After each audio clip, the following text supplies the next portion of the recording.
அறநிலையத்துறையின் நிதியை எடுத்து கல்லூரிகளை கட்டுவது எந்த விதத்தில் நியாயம் என இப்படி எத்தனை பேர் கிளம்பிருக்கீங்க? அதிமுக பொதுச் செயலாளர் பழனிசாமி வினவியுள்ளார்.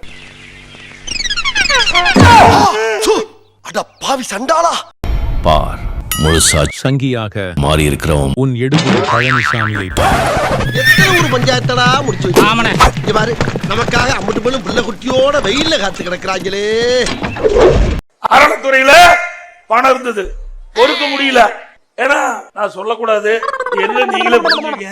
அது சொன்னா வேற விதமாயிரும். யாருக்கும் தாய்மார்கள்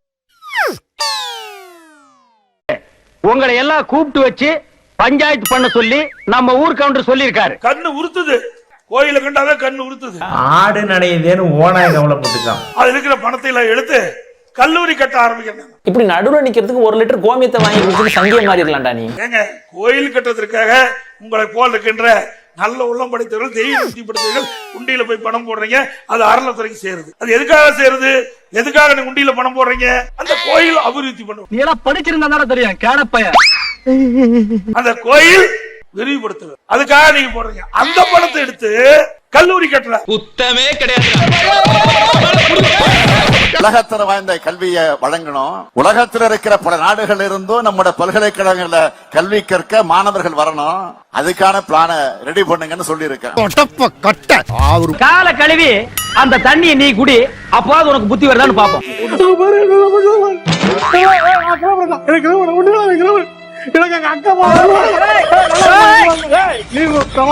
கல்வி நிலையங்கள்ல சயின்டிபிக் கருத்துக்கள் மட்டுமே கற்பிக்கப்படணும்.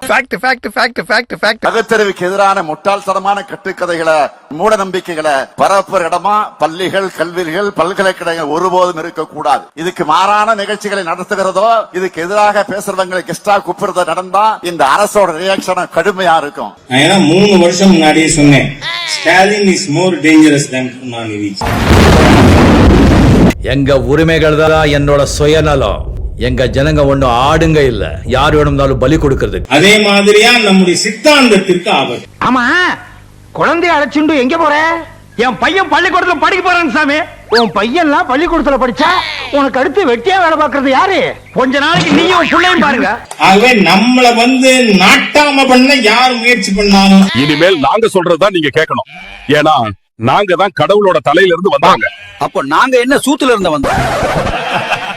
டேய் செல்வம், வண்டி யூட்டர்ன்டா, செட்டி உஷாராயிட்டோம். உங்களுக்கு விருப்பமான எந்த வேலையும் தொழிலையும் செய்யலாம், அது தவறு இல்ல. ஆனா எல்லாத்தையும் கல்விதான் அடிப்படை. எல்லாத்துக்கும் மறந்துடாதீங்க. படிப்பு தான் எல்லாம்.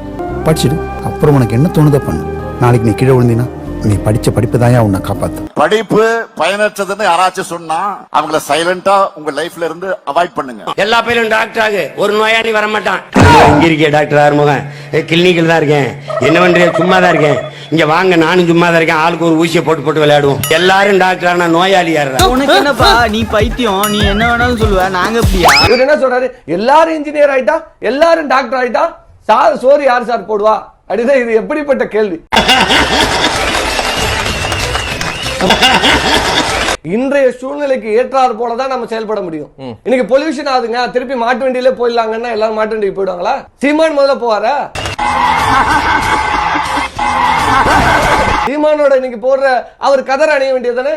கதர் தான் தற்சார்பு, கதர் தான் நமக்கு முக்கியம்.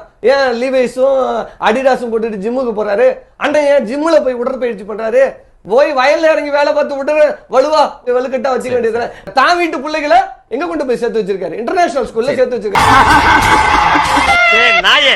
இந்த சிரிப்பை நீ அப்பவே சிரிச்சிருந்தேன்னா அன்னைக்கே நீ லூசுன்னு கன்ஃபார்ம் பண்ணிருப்பேனடா. கல்விதான் யாராலையும் பறிக்க முடியாத உண்மையான சொத்துன்னு நான் தொடர்ந்து சொல்லிட்டு வரேன். இன்னும் 100 முறை சொல்லுவேன். இப்படிப்பட்ட தமிழ்நாட்டை தான் பார்க்க ஆசைப்பட்டேன். நான் கண்ட கனவுலாம் தம்பி மு.க. ஸ்டாலின் செஞ்சிட்டு இருக்காரு. கண்ணு உறுத்துது, கோயில கண்டாவே கண்ணு உறுத்துது. அது இருக்கிற பணத்தை எல்லாம் எடுத்து கல்லூரி கட்ட ஆரம்பிக்கணும். நானும் எவ்வளோ பேர் டிராவல் பண்ணிட்டேன்டா, ஆனா உன்ன மாதிரி கேவலமான ஒருத்தனை பார்த்ததே இல்லடா. வரலாறு தெரியாதவர், வரலாற்றை அறியாதவர். ஆண்டு மறைந்த தலைவர்கள் பக்தவச்சலம் தொடங்கி, காமராஜர் தொடங்கி, புரட்சி நடிகர் தொடங்கி, ஏற்கனவே முதலமைச்சராக இருந்த அம்மையார் தொடங்கி, இந்த கல்லூரிகள் சார்பில் கட்டப்படுகின்ற அனைத்து மாணவர்களுக்கு தேவையான அடிப்படை வசதிகளை, தேவைகளை பூர்த்தி செய்ய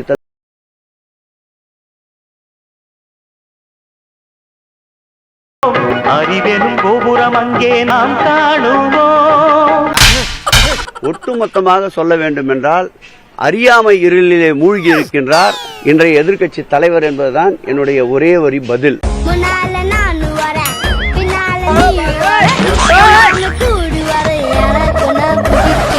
திராவிட கட்சி தலைவர் தானே இவன், அப்புறம் எதுக்கு சங்கி மாதிரி பேசிட்டு இருக்கான்? அது போதைப் பொருள் வழக்குல தன்னோட பையனை காப்பாத்தவும், டெண்டர் முறைகேடு வழக்குல இருந்து சம்பந்திய மீட்கவும் அவரு முழு சங்கியா மாறிட்டாரு. தன்னோட சுயநலத்துக்காக திராவிட கொள்கைகளை அடமானம் வச்சு பேசிக்கிட்டு இருக்கான். நீங்களும் அதை கேட்டுக்கிட்டு சும்மா இருக்கீங்க. மத்தியில இருக்க வேண்டும் என்று எண்ணி இருந்தால் நாங்கள் பாரதிய ஜனதா கட்சியோட கூட்டணி வைத்திருப்போமே. ஏன் நாங்கள் கூட்டணியிலிருந்து விலகி இருக்கின்றோம்? இன்னைக்கு தேசிய கட்சி என்று வருகின்ற பொழுது காங்கிரசும் பாரதிய ஜனதாவும் மாறி மாறி வருகின்றன. ஆனால் மாநில கட்சிகளை புறக்கணிக்கின்றன. இன்னைக்கு தேசிய கட்சியோடு கூட்டணி வைத்து அதனால் நமக்கு எந்த நன்மையும் பெற முடியவில்லை. இவன் எப்படி சொல்ல மாட்டானே, எப்படி சொல்லுவ சொல்லு. நாங்கள் இந்த நாட்டுக்கு நல்லது செய்யும், இந்த நாட்டு மக்களுக்கு நன்மை செய்யக்கூடிய இந்திய திருநாட்டுக்கு பெருமை சேர்க்கின்ற பல்வேறு திட்டங்களை தமிழ்நாட்டுக்கு வழங்கிக் கொண்டிருக்கின்ற பாரதிய ஜனதா கட்சியோடு கூட்டணி வைத்தால் இல்ல தவறு. பேசாம கயிறு வாங்கி தூக்குல மாட்டு தொங்குங்கடா. மத்தியிலிருந்து நிறைய திட்டங்களை தமிழகத்துக்கு பெற்று மக்களுக்கு நன்மை செய்ய வேண்டும் என்பதற்காக அமைக்கப்பட்ட கூட்டணி. சிரிப்பு தான் உங்களை பார்த்தா வருது, உங்களை பேசினாலே சிரிப்பு வருது, கோபம் வருது, உங்க பார்த்தாலே ஜோக் நீங்களா. தேசிய கட்சியோடு கூட்டணி வைத்து அதனால் நமக்கு எந்த நன்மையும் பெற முடியவில்லை. இந்த பொழப்பு பொழைக்கிறதுக்கு நாடுகிட்டு சாகலாம்யா. இன்றைக்கு கூட நம்முடைய கொளத்தூரிலே அமைந்திருக்கின்ற அருள்மிகு கற்பகம்பாள் திருக்கோயில் பயிலுகின்ற கல்லூரி மாணவ செல்வங்களுடைய பெற்றோர்கள் தற்பொழுது ஆர்ப்பாட்டத்திலே ஈடுபட்டிருக்கின்றார்கள். இன்னைக்கு ராத்திரி தாண்டுவனி. அண்மை செய்தி. அதிமுக பொதுச் செயலர் எடப்பாடி பழனிசாமியை கண்டித்து சென்னை கபாலீஸ்வரர் கல்லூரி மாணவர்கள் போராட்டத்தில் ஈடுபட்டிருக்கிறார்கள். நேரா போய் லெஃப்ட்ல திரும்புங்க, மெயின் ரோடு வந்துரும். அதான் உங்களுக்கு ஷார்ட் ரூட். டேய் நீ இங்க யாரா இருக்க? சீக்கிரம் வாங்க, வர்றீங்க.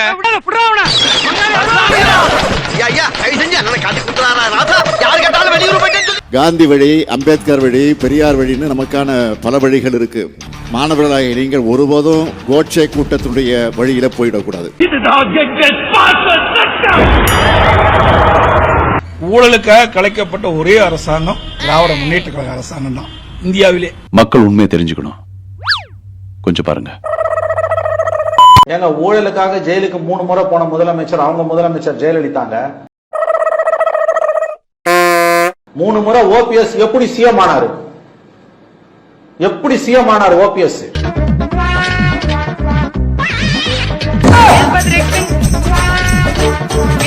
மூணு தடவை ஜெயலலிதா ஜெயிலுக்கு போனாங்க, பதவி இழந்தார். எடப்பாடி சசிகலா போனார். அப்ப ஊழலுக்காக ஆட்சியை இழந்த ஒரே கட்சி இந்தியால அதிமுக. இதெல்லாம் ஹிஸ்டரி, பின்னால பேசுவாங்கல்ல. வரலாறு சாட்சியம் கூறுது. கண்ணாடி வீட்டுக்குள்ள இருந்து கல்லடிக்கிறாரு எடப்பாடி. அவங்க அம்மா எப்படி ஜெயிலுக்கு போனாங்களாம்? யோ பேசு, பேசியா, பேசுடா, பேசுடா, பேசுடா, பேசி பேசிடா. 2001 பதவி இழந்தாங்க. அதுக்கு பிறகு 2014 போச்சு. அது பிறகு இறந்த பிறகு போச்சு.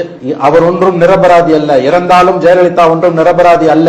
ஜெயலலிதா இறந்துட்டாங்க, அதனால் நிரபராதின்றாங்க. முட்டாள்தனமாக பேசுகிறார்கள் அதிமுகவினர். ஜெயலலிதா நிரபராதினா ஜெயலலிதா சொத்தை ஏன்டா இப்ப பறிமுதல் பண்றாங்க கோர்ட்டு? ஸ்டார்ட் பண்ணு.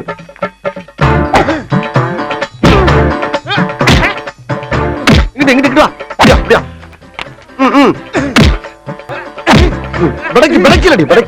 மண்டல மட்டும் அடிச்சிடாத, குலக்கேசல் உள்ள போயிருவேன். சரியா? உங்க வீட்டு பிள்ளையா நினைச்சு எல்லாரும் என்னை மன்னிச்சிருக்க.